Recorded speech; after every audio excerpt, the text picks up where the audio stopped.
This is Adam Simbeye with This Week in Perspective. Tanzania population is projected to grow to 54.2 million people by this year. Who projected that? Well, the Bureau of Statistics. These projections were announced by the Minister for Finance and Planning, Dr. Philip Mpango, at the end of last month. Again, the projections indicate that the population growth is on the increase, making Tanzania the sixth African country with one of the six countries, the sixth out of the countries with a high birth rate. Out of the projected pure population of 54.2 million, half are minors below the age of 18. But more worrying is the dependency rate from people aged between 15 and 64, and from dependents aged below 15 and above 65, which is standing at 92%. Certainly, for a young and developing country like Tanzania, this demographic situation or changes is a concern to me, and maybe to the panelists here. You hear from them. To discuss this serious issue with me today are on my right, Ahmed Makbel. He's a demographer and population researcher, but working for the Office of the Prime Minister with a ministry which has got a long name, but I know it is headed by Jesita Mohagama. He's still in Dar es Salaam when the rest are in Dodoma.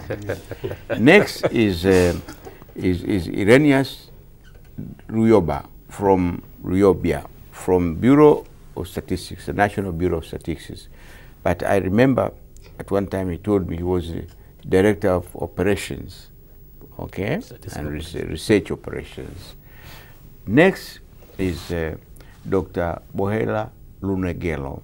He's an economist and social analyst, formerly with the Economic and Social Research Foundation. Last but not least, Samuel Msokwa is a program specialist in population and development, United Nations Population Fund. Welcome, gentlemen, and especially to you, Ahmed and Samuel. You are participating on this program for the first time. Thank you. Thank you. Your experience, your professional skills and expertise will help to the viewers to understand the complexities of the population issue we are talking about. Now, I will ask this question first to Dr. Lunegelo, and then I'll come on to Irenaeus. What would you say and will characterize the latest population estimates or projections 2018? Thank you, Adam. If I was to vote, I could have opted for the population, but then demographic experts to start. They'll come in too. They're going to answer the same question. I think one of my initial reaction when I read the report, I tried to reflect on what ESRF in 2015 released a report on human development in Tanzania, Tanzania Human Development Report, in which in one of the chapters actually they tried to explain the trap in which as a country we are headed for if we are not careful. And of course, out of that trap, there was a solution. And I remember, if you are not careful of what? Of the rapid increase in our population, yes. If we are not careful of that exploding or increasing population, especially of this younger population. And the concern more by then, up to now, is that when you talk about 50% of our population below 25, there is a phenomena which gender activists have also raised an alarm, that we have people, young people of age 15 to 19 who are entering into early reproductive cycle. Like you have a teenage segment of population, cohort of population, which is reproducing itself. And that's very dangerous. So, and Tanzania is among actually the top 5 countries in Africa where you have teenagers reproducing themselves, but also with high school dropout. So it means that if you have a population which is dependent on their families, and then they are creating grandchildren who will also be dependent on the adults. They're adding the burden. Yes, they're adding the burden. I think in that ESRF report, I think the thrust, the policy recommendation was that universal secondary education should be taken with all force, so that you delay, because when children are in school, girls especially, if they delay coming out of school, you also delay pregnancy or getting to early marriages. I think that was one of the solutions in that report. So I would say that that recommendation is still standing, that with the universal secondary education will be one of the solutions actually in trying to delay a younger generation entering into self-reproduction at an early age. Thank you. Renes Ruyobia, from the National Bureau of Statistics, you are directly involved in these projections and the estimates which were released by the Minister for Finance and Planning, Dr. Mpango. Would you like to answer the same question? I mean, I know it's from the House, from within, but try and educate the viewers how you characterize the latest population estimates or projections for 2018. Yeah, thank you, Mr. Sembeye, for that question. And I think you thank you, Dr. Nagero, for your initial explanation. Now, let me turn to Mr. Everybody's a doctor these days, particularly in your field. Renes Ruyobia, yes, from the National Bureau of Statistics, and you're Director of Operations. Okay, you're very much involved in these yes, I was, projections, particularly in the population and household surveys. You can tell us how you characterize these projections, how you see these projections or estimates for 2018, please. Yeah, thank you, Mr. Sembeye, for first of all inviting me here. This is an opportunity to tell the audience of what we are doing, and I think you are right to start with the doctor, because the producers of these numbers, our role is actually to produce numbers, and maybe later the academicians and the policymakers do the interpretation, maybe implementation. And I was not alone. Mr. McBaid was also much involved in these numbers. Yes. So maybe let me, for this question, let me talk about numbers, and then later I can tell what does it mean. Censuses are the main source of population information in many developing countries, even developing countries. And here in Tanzania, census are held after every 10 years. They have been held even before independence, but after independence, the first census was 1967, and the last was in 2012. These numbers show that the population has increased. When is the next one, by the way? It's after 10 years, so it will be 2022. 2022, because the last one was in 2012. Okay. The census have shown that the population of Tanzania has increased from 12 million, that was the record in 1967, to about 45 million in 2012. So from these numbers, you can see that our population is increased at a rate of about 3%. Like many other developing countries, this rate is like expected, yeah? Yeah, because now what is happening now, we have decreasing mortality, but the fertility for some reasons. And so the numbers have increased from 12.3 million to 45 million. And as I said, it's expected to grow. We are estimating that the population of Tanzania is now about 54 million, 54.2.3. And it's going to grow for a long time, because as the doctor said, or as you said in your opening, 50% of the population is below age 18. So already we have a larger base. We have many people in young ages. So for even if fertility went down now, but the actual decrease of the population will be realized after many years, not in the near future. Okay. Yeah. And at the current rate, for example, the population of the country will double in the next, by 2040, the population of Tanzania will double. So we are expecting over 100 million in 2040. Right on that point, Yeah. let me cite some, I would consider authoritative data as well, or information. This is from the United Nations Population section, as it were, the UN, the World Population Prospects, which was revised version for Tanzania in 2015. It's double by the year 2050, and to almost 137 million, increasing its annual contribution to the global population growth from 1,564,000,000 in 2015 to 2,975,000,000 in 2050. So this was the 2015 UN World Population Prospects as revised. So it's more or less supporting what you have found. Because as you say, these are estimates, and estimates do change.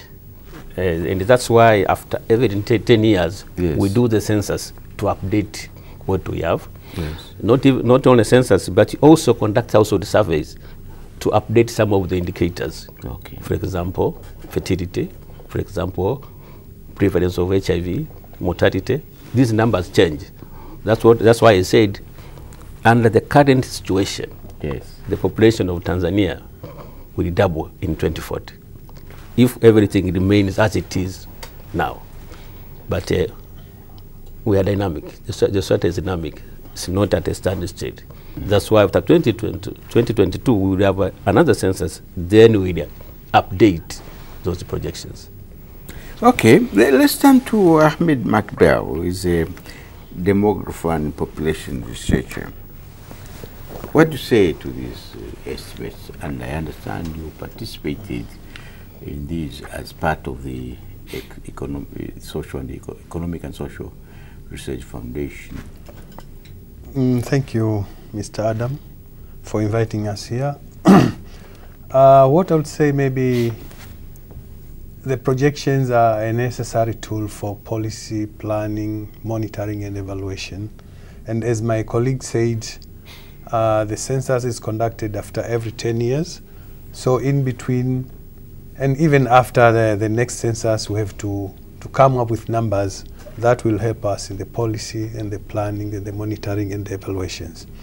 So the population increase due to two things mainly, which we call natural increase of the population is caused by fertility, that is giving birth to children, and mortality, people dying. But then in between, it depends on the distribution and the stability. The migration factor also has an effect in the population. So what actually has happened in the projections is that you take some numbers for fertility, numbers for mortality, and numbers for migration, and you plug them in a certain model such that you try to come up with the population numbers in between the two censuses. So in that way, what I have seen that these projections are a good tool for policy and for planning. And I will not very much say about the dynamism of the population, because this is a subject that is too technical, and for the benefit of our people. What I would say, maybe Tanzanian population is much affected by natural increase. We don't have, with a few regions, like the southern regions, we know from the previous censuses that people moved from maybe Mtwara and Lindi coming to Dar es Salaam and to the urban areas. But, and this has an effect to the source regions, but has an effect also to Dar es Salaam. Mr. Ruyobia said the population grows at about 2.8, 2.7, up to 3% per year. But for Dar es Salaam, it goes maybe up to 6, up to 7%. It's much higher than the higher than the national. that's it. So the projections when you plug the numbers for fertility, as we see the fertility is going down, mortality is also going down, but then maybe we were talking when we were doing the projections, what will be an effect of people moving to Dodoma or the government moving to Dodoma? What will it have to Dodoma's population? It was about 400, 500,000. Now you inject more people. So generally, I would say the projections are a good tool for forecasting the future and trying to make plans for the future. But as he said, in between these characteristics of fertility, mortality, and migration, they do not remain static. Now with people moving, the government moving to Dodoma, it also attracts people of other disciplines, other regions, even other, not only government workers will move to Dodoma, but also people who are going to save them. The mamatiliers might also shift from here to Dodoma. Some other services, Babas may shift from Dar es Salaam to Dodoma or from other neighboring regions or districts of Dodoma. So population projections are a good thing because we cannot have a population register like other countries. They know every time that we have so many, but somebody is being born, somebody is dying, somebody has traveled outside the country. So the numbers are sort of, we say, real time. But for us here, we have not reached there. We are in the process of having the population registers, electronic registers. We know we have the registration, insolvency, AGES, dealing with the issuing the birth certificate, death certificate. RITA. So when it reaches that stage, then what we'll have, maybe we'll have a population register that is dynamic. So every second a baby is born, it's added to the system. And every second a person dies, it's added to the system. So as a general rule for us demographers and researchers, having a population projections, it's a good tool for us to make policies, to make plans, and also inform this evidence-based planning and decision making. Thank you, Ahmed. Before I come to you, Msoko, I want to ask you, either of you, maybe if Mr. Ruyobia, while reading the reports and the projections, I see you started the projection going back to 2013. And 2012, that's when we had a census. So why go that far when making these projections? Can you explain that? Yeah, thank you. As Mark Bell said, maybe the question should have been, why are we doing projections? We are not doing it for fun. Yeah, we are not doing it as an academic exercise, but we want to produce numbers for planners, for policymakers, to monitor, to plan their programs. And as I said, the census was in 2012, but the planning does not stop in 2012. The government does continue functioning. So what actually happens after every census? We do the projection that is basically mathematical. We don't take into much consideration the effects of fertility, the mortality, and all the other indicators, because the society, people don't change so fast. So like 3 years after the census, you do the mathematical calculation, and you are not very far from the actual numbers. But as you move away from the base year, you have to have new assumptions now. Now, in between the census, we have new numbers. We have new numbers on fertility. We have new numbers on HIV prevalence. We have new numbers on mortality. So we consider those now, put them into projections, and then come up with a more scientific projections.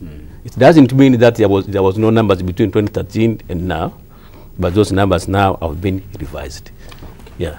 More scientifically. So now I understand, because at one time last year, I think we were talking about estimating the population Tanzania being about 55 million. I remember some official statistics saying, I think we're using that base year, 2012. I think we are estimating that we are more than 55. But when you released the last month, it was less than that. So it means because of that.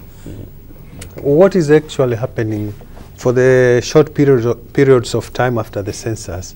You can use, as I said, mathematical and exponential growth. Population is not just growing like this. It goes somewhere to a certain period like this, and then it starts to stabilize due to these factors. So what happens for 1 or 2 years after the census, you can use the mathematical formulas to come up with the numbers. So now when you plug all these other assumptions of fertility, mortality and migration, you sort of coming up with the long-term projections. As you can see from these projections, they are not only projected to the next census, but 2035. So as a government, we are not planning just for a few years to come, but we're also trying to plan for maybe 20, 30 years to come. So, but why 2013 while we have already passed 2013? That was my... So what is happening is that during the time, we had some preliminary numbers of the projections, but then it does not mean that the government has stopped to deliver services to its people and other stakeholders, the business people. So in a way, you use that figure because you have to monitor some developments. You have to evaluate. So you need a certain figure. When you evaluate something that started in 2013, 20, and if you don't have that number, you don't know the baseline.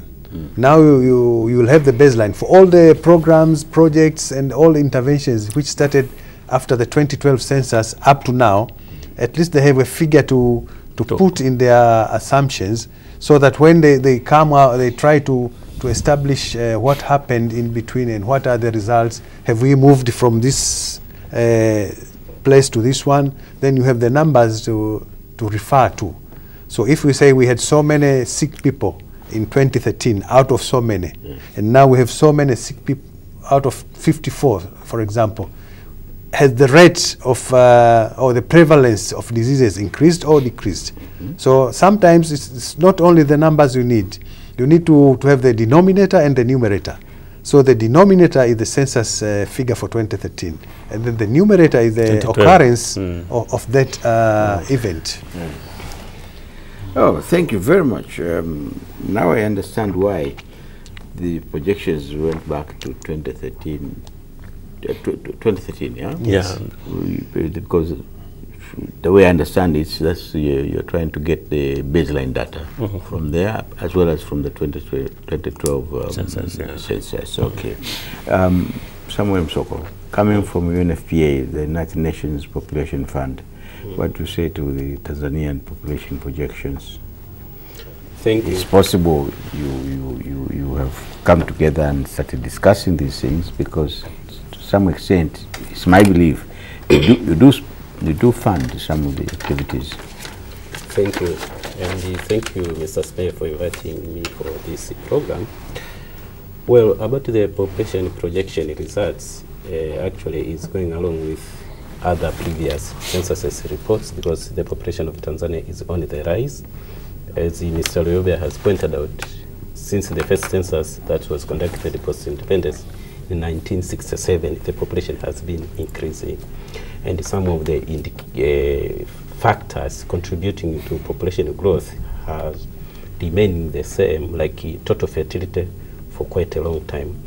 And when you look at the figures that were produced in 2012 during census and divided by age and sex, you find that actually it portrayed that the momentum for reproduction in the country is high, because women comprise around 51% of the population, and out of those 51, among women, 47.3% were in the reproductive age. So that does mean the men in this country are more active, are they?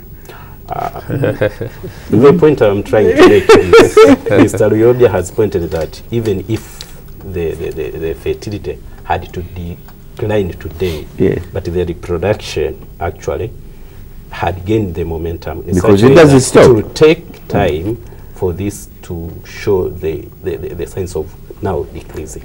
Because this one factor of women, 47% being in the reproductive age, it means even if they were to reproduce at replacement level, because replacement level, it means total fertility is at 2.1%, like the population reproducing itself, like from one generation to another, but you cannot say it will stop in a day.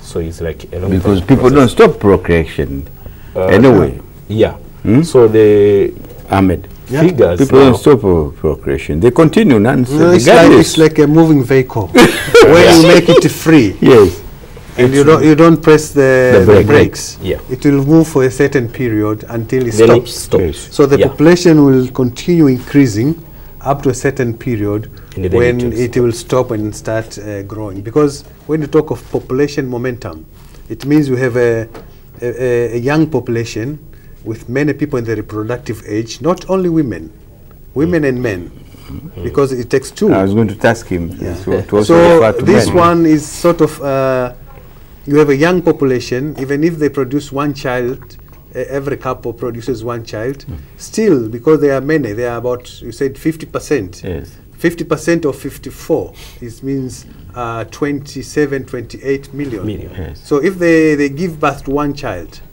it means we'll have another 28 million Added to the added. population. Yeah. Oh dear. When these people end their reproductive age. Oh. So it means the population will continue growing, but at a slower speed. It's like a moving vehicle. You have disengaged the gear, it will continue moving, and then it will stop. And when it gets a hill, maybe it will stop abruptly. Yes. But when if it's still On the slope. on the slope, it will continue for a certain period before it stops. And sometimes it will also accelerate because of the slope. Oh dear. Yes. Please. I'm sorry, Samuel, but I thought this was Thank an you. interesting point. So, yeah. Please continue. Yeah, so when you look at these figures, you find that actually they have implication to the policy and the programs that are being undertaken for social and economic development.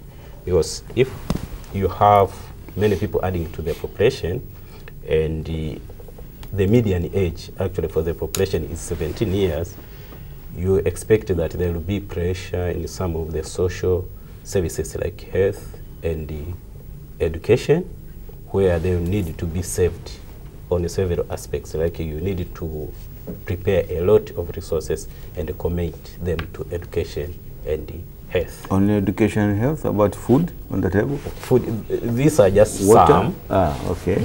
Social and economic Energy. particularly. And I mentioned the education and health because they are the key for grooming the youth population to be part of the productive force in future. Okay. Yeah, that if you want to reap the rewards of investing in a youth population, you start with health and education and bring sectors in. Okay. Yeah. Before we go on to the to the fundamental question in the process of our discussion, let me ask whoever is ready, Dr. Julianus or Akbar. So, serious, in your view, are these projections an indication of a fast-growing population in this country? Yeah, but that's what they wanted actually to. I think they skipped one point there. Just to correct me if I'm wrong, because I remember what you call inter-sensor growth rate between two sensors. Yes. I think the previous one, I think the population was growing at around 2.8. 2.8, I think. Yeah. Then the next one ending 2012, it was 2.7. 2.7. That's Right, 1%. But the previous one, the 70s to 80s, I think it was around 3.1. 3.1. So we see somehow in between the two censuses, the growth rate is slightly coming down.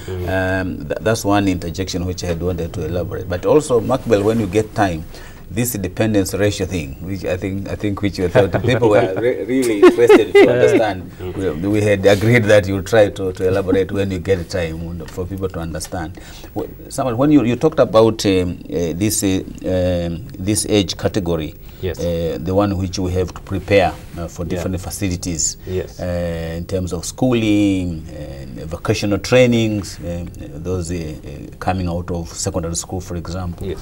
There's another angle which people have discussed before, that we have some conflicting, because if you have 50% of our people below 18 and yet our labor laws actually don't allow anybody to start getting employed or entering into the labor under 18. So you are not allowed to enter into the labor market below 18. So that's a policy issue as well. Yeah. And I think as part of that trying to solve it. I think that's why our government had come with a solution that let's put them in school, continue to be in school until when they are 17, 18. That's the basis for coming with the universal secondary education as a solution. Because now, before under universal primary education, people are finishing schooling, half of them at age 13, 14, and yet the law does not allow them actually to enter into the labor market. So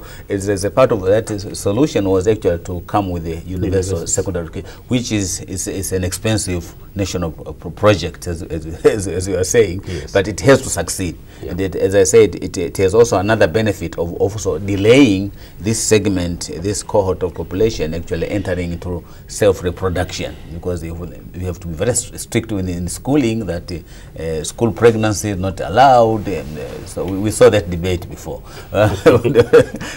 trying to discourage school children from entering into reproduction at below 18 or before they finish secondary school. So I thought maybe I add into your thank you, your insights. Now, if I Doctor put it correctly that universal secondary school is expensive, but I think it's necessary because these are not supposed to be working; they're supposed to be in school. But I wanted to just chip in on what my friend was saying about the demographic transition. Even European countries, even developed countries, started here, like what we are witnessing here. The growth rate there, many years back, were on the same level, 3%. Then they came down. Now they are going to a point where the growth rate are minus. It's below replacement rate. Yeah, which means the population like of Japan, the growth rate is minus 1%. In essence, it means if nothing happens in Japan, the population of Japan is decreasing. And that's it for the young, for the youth. No, the total population. It's not increasing. We had one person who came to visit us from South Korea and was saying the total fertility rate of South Korea is below 1, which means some women don't give birth at all. And they made some calculations that at the current rate, the current rate they were going, in 300 years, there will be only 9 South Koreans. 9? If they continue this. So the government had to come up with a policy to encourage people to have babies. To have babies. Maybe to add is these population issues actually are very contextual. Like what Mr. Luyobe had said, that in our context, Tanzania and the other countries in sub-Saharan Africa, we are talking about the population increasing because of reproduction. In other countries, they are having different problems. So, which means that it reaches a level where the country can no longer talk about youth population rise because of fertility. It will be about what do we do with more advanced age people in the population. Because the problem in Europe now, they don't talk much about youthfulness of the population. It's about even encouraging people to give birth to replace the already departing population in their population. So these are different from point to point because of the situation that we have. Okay, and Mark Bell, so one of the interesting areas which I read in the 2012 report when we were preparing at ESRF strategic plan for the new region of Njombe, we noted actually that the population, the growth rate was 0.8. It was actually the lowest in Tanzania. So when we presented that report to President Kikwete in Njombe, he gave a task actually to NBS. Can you find out what is happening? Because we did not have an answer ourselves. We knew for sure that actually Iringa and Njombe and Mbeya, they are leading in terms of HIV prevalence.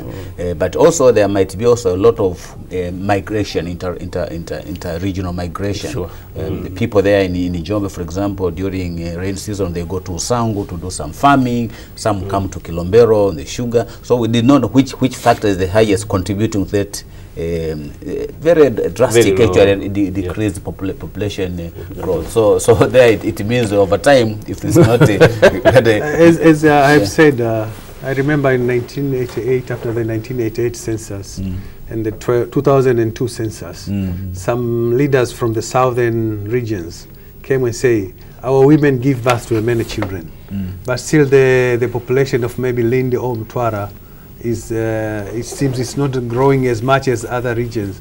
And then this has an implication in resource allocation from the government. So what we said, no, as I said before, 3 factors. The natural increase is fertility and mortality, but the migration is a big factor when you have many people moving from that area, going to other areas.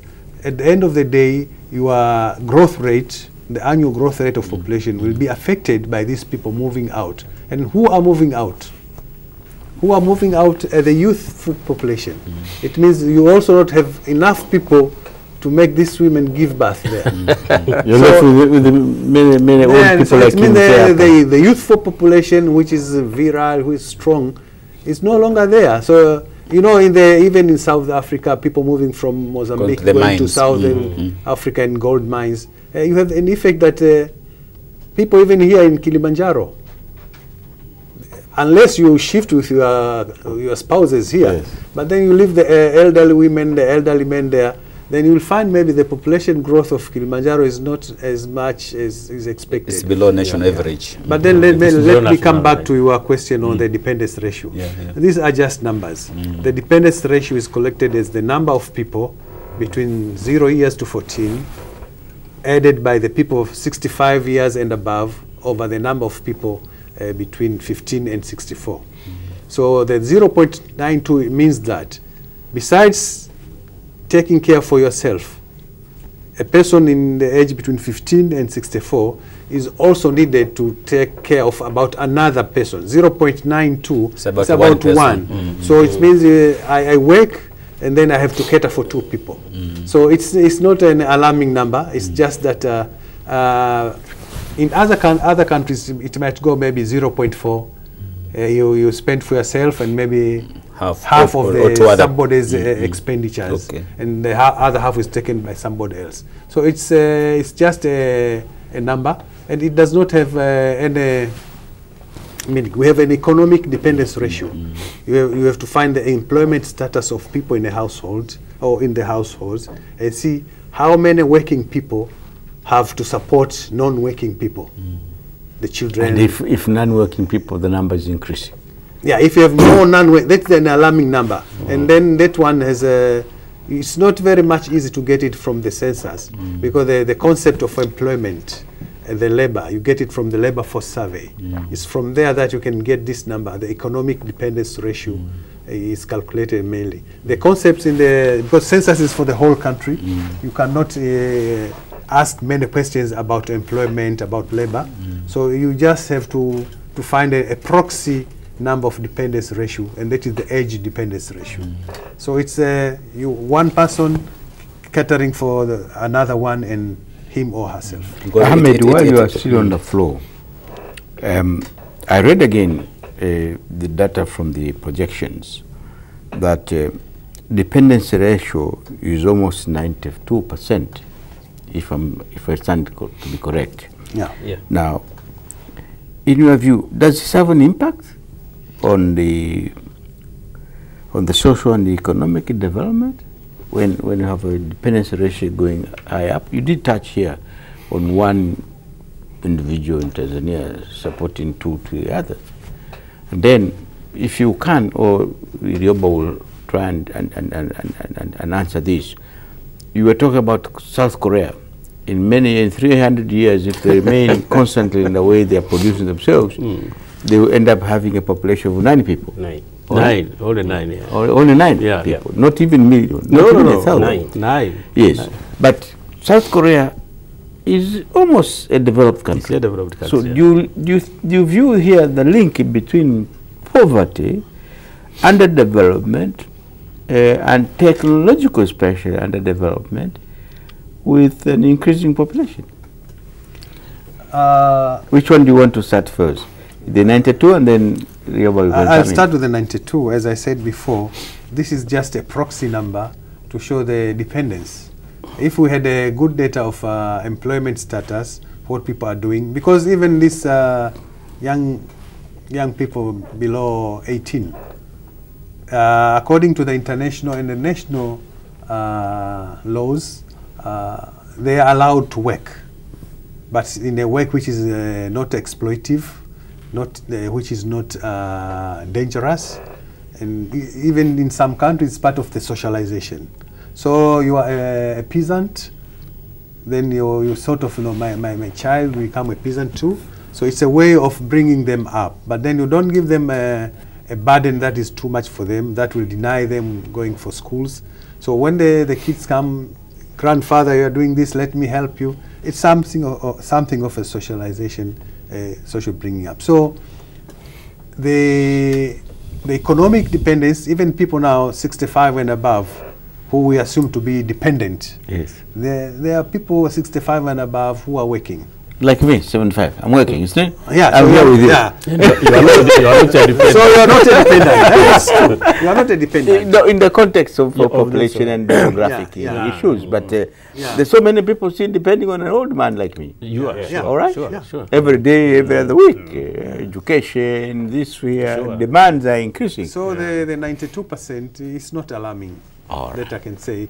But it's good that if, because now even for labor laws, Yes. you get a salary, you get a leave allowance of yourself and your spouse and 4 children. Yes. You see, these laws took it from the cultural point of view that we have a family of a man and a woman and maybe up to 4 children. Yes. So you go and live, you get some fare for your 4 children, some allowance for their luggage. Anything extra than 4 is your own responsibility. So it's still, it's not something alarming, the 92%. Okay. In fact, it's not 92%. Yes. It's 0.92. All right. That one person has to cater to another 0.92%. All right. But if you, it's a proportion. Yeah. But if you represent it as a percentage. as a percentage, it's 92. So it's not alarming. Now, I still want to go back to bring, but then we can also have the economists here to come in. As I said, you made reference to South Korea and Japan, fertility rate going down, declining, and if they continue, particularly Korea, which has fascinated me, your evidence with South Korea, they end up in 300 years, is it? Yeah. 300 years. Yeah. They remain 9, or they will get it to 900, to 9 people. That's You mean their the population. is decreasing fast. Oh, okay. Fast Now, decreasing, yeah. there could be many factors. I mean, poverty should be one of them. That is affecting us, I suppose. Accelerated population growth,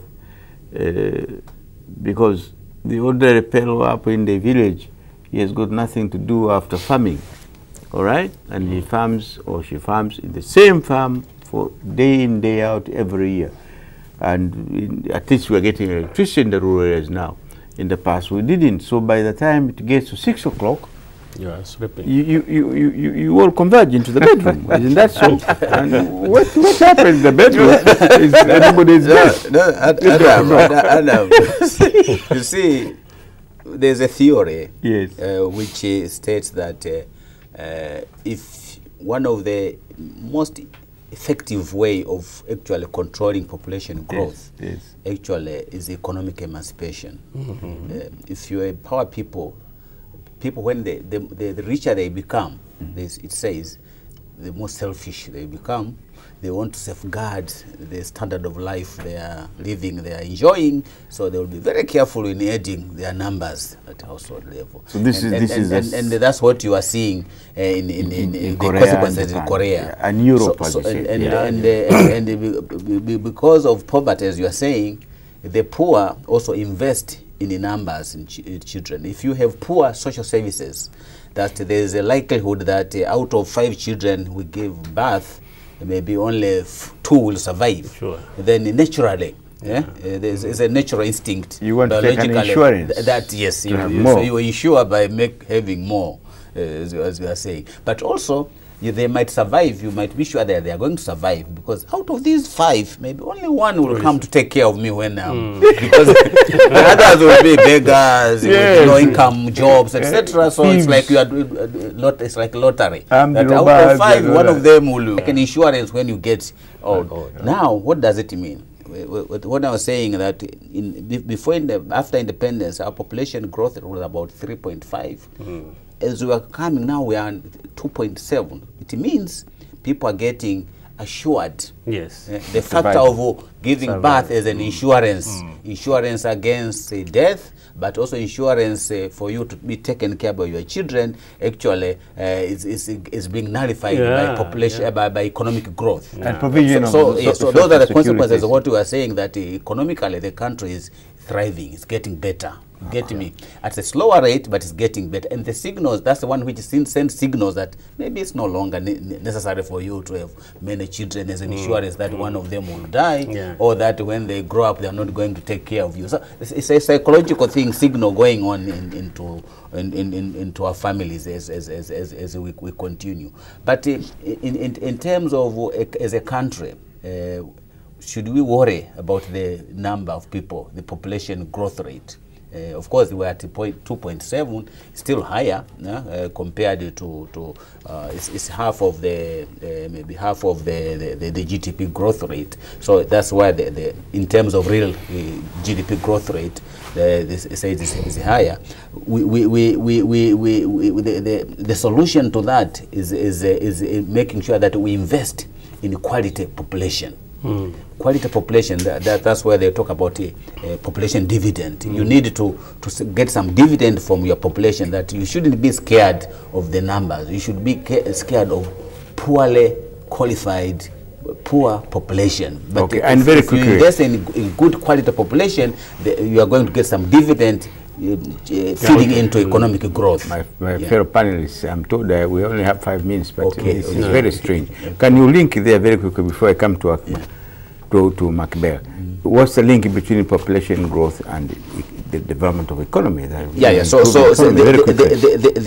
the important link, ingredient which must go for us to get a population which will be useful for economic growth, is to make sure we continue to invest in social services, good education, water, health services, so that you have a healthy population, an educated population, an innovative population which can come in and become useful to an industrial economy. That's what I would say. Akbar. I mean, Ahmed, 1 minute. For an economy to grow, you need to balance which one has to be higher, economic growth rates or population growth rate? Very quickly. Some theories say that you need a 3 times as much economic growth than your population growth. So if we have a 2.7, 3 times is about 9.1. We are still at around 7. But then maybe we need to clarify something. The population growth of Tanzania is not very much affected by the fertility. It's very much affected by the declining mortalities. Remember, we had the infant mortality of around maybe 100 something, 112. Now it's about 40 or 30? 32. And as I said before, Tanzania is not a country with a lot of migration. The natural increase of the population in Tanzania is very much affected by the declining mortalities. With the improved health services, with the improved reproductive health services to the mother, to the infant, the children, it means you have very few children dying now. So as a result, and you have people, immortalities of people like me.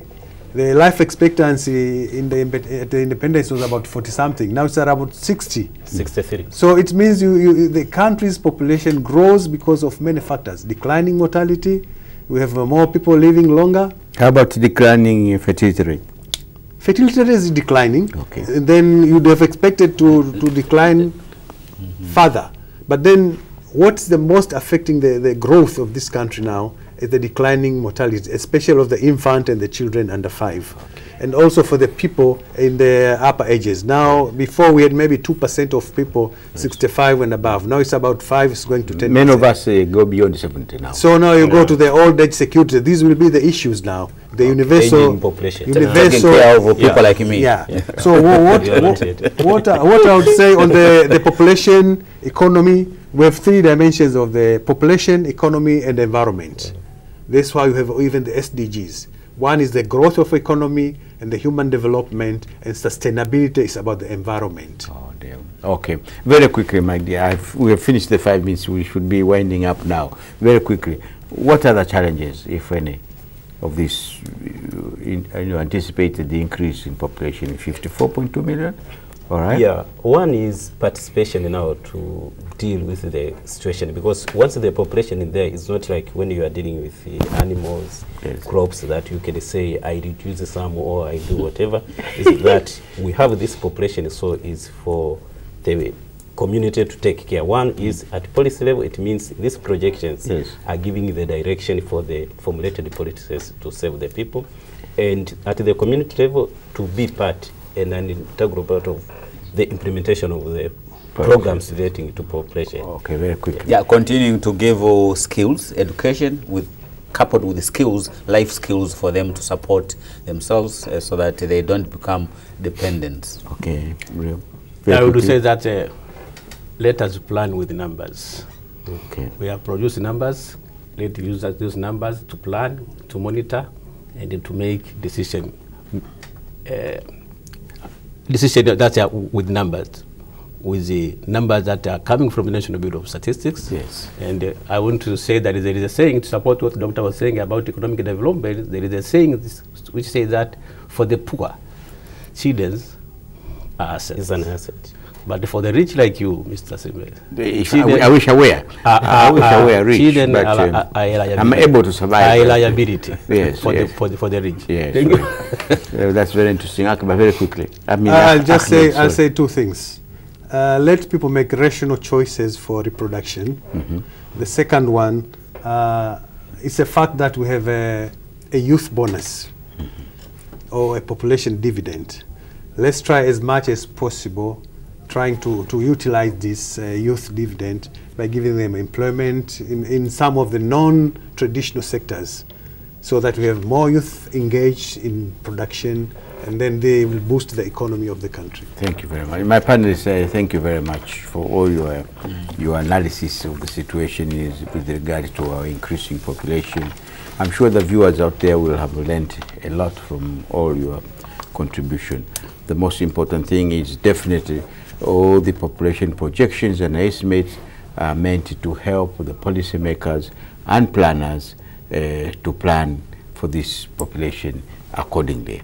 I thank you very much for this. Viewers, you heard we heard from my panelists here. Population of Tanzania is certainly on the increase, as projections of the estimates 2013 to 2035 indicate the population will grow to 54.4 million people by this year. And half of these, as Akbar said, projected population will be minors below the age of 18 years. This obviously indicates the country's population is broad-based. I'm sure this is what you call, and of young people. The projections also indicate a more serious factor, that the dependency rate from people aged between 15 and 64 and dependents aged below 15 and above 65, above 65 like myself, years is 92%, but Akiba corrected this, it's 0.92, and we shouldn't worry much about that. These projections from 2013 to 2035 were reviewed by the Minister for Finance and Planning, Dr. Mpango, which means they are authentic, they are government figures. He did this in February. Obviously, these projections will send some alarms, I suppose, to economists like Dr. Negelo and planners, I suppose, that this bulging population and demographic changes will impact on the social and the economic development. And we heard from our panelists here. This is all we have for you today. Until next Sunday at the same time, and on Thursday, like today, at 15 hours for the repeat program. On behalf of my partner, Ahmed Macbeth, Irenius Nyoba, Dr. Bohera Lunegero, Samuel Msokwa, and TBC Television Center could thank you viewers and goodbye.